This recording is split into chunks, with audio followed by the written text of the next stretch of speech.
Hi అండి. స్నాక్స్లో కూడా non వెజ్ని కోరుకునేవారు చాలామంది ఉంటారు. అందుకోసమే నేనైతే కారంగా నోటికి రుచిగా ఉండే చికెన్ పకోడీని అయితే తయారు చేస్తున్నాను. దానికోసమని కడిగి పెట్టుకున్న చికెన్ తీసుకొని దానిలోకి ఉప్పు, కారం, పసుపు, సరిపడినంత కార్న్ఫ్లోర్, అల్లం వెల్లుల్లి పేస్ట్ అన్నీ యాడ్ చేసుకున్నాను. ఇవన్నీ వేసుకున్న తర్వాత శుభ్రంగా చికెన్కి మొత్తం పట్టేలాగా వేసుకున్నవన్నీ మొత్తం కలుపుకోవాలి. శుభ్రంగా కలిపెట్టుకోవాలి మొత్తం కలిసేలాగా.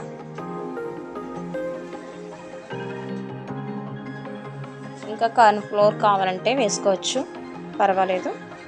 ఇలా తీసుకున్న దాన్ని అయితే 15 మినిట్స్ అయితే ఫ్రిడ్జ్లో పెట్టుకోవాలి.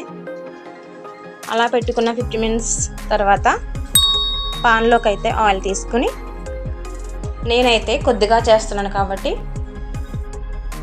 కొద్దిగా మాత్రమే ఆయిల్ తీసుకున్నాను. తీసుకున్న ఆయిల్ బాగా మరిగిన తర్వాత పకోడీ వేసుకున్న విధంగానే చికెన్ కలిపెట్టుకున్నాం కదా మనం, వేసేసుకోవాలి. ఒకేసారి కాకుండా కొంచెం పీసుల కింద వేసుకుంటే బాగా వస్తుంది. మొత్తం కలిసిపోకుండా ఒకదానికొకటి అంటుకోకుండా ఉంటాయి. ఇలా వేసుకున్న తర్వాత శుభ్రంగా ఫ్రై అవనివ్వాలి. చూస్తున్నారు కదా, ఈ విధంగా ఫ్రై అవనివ్వాలి.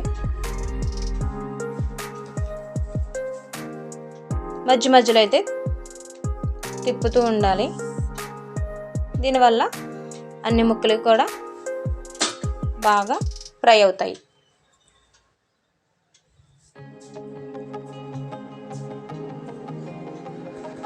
ఈ విధంగా మంచి కలర్లో వచ్చినప్పుడు వాటిని తీసేసుకోవాలి. వీటినైతే టేస్ట్ కోసం ఆనియన్స్తోను కొత్తిమీరతోను గార్నిష్ చేసుకుని తింటే సూపర్ అంటే సూపర్గా ఉంటుంది. ఈ విధంగా పిల్లలకంటే అందరికీ నచ్చుతుందండి. వీడియో మీకు నచ్చినట్టయితే లైక్ చేసి సబ్స్క్రైబ్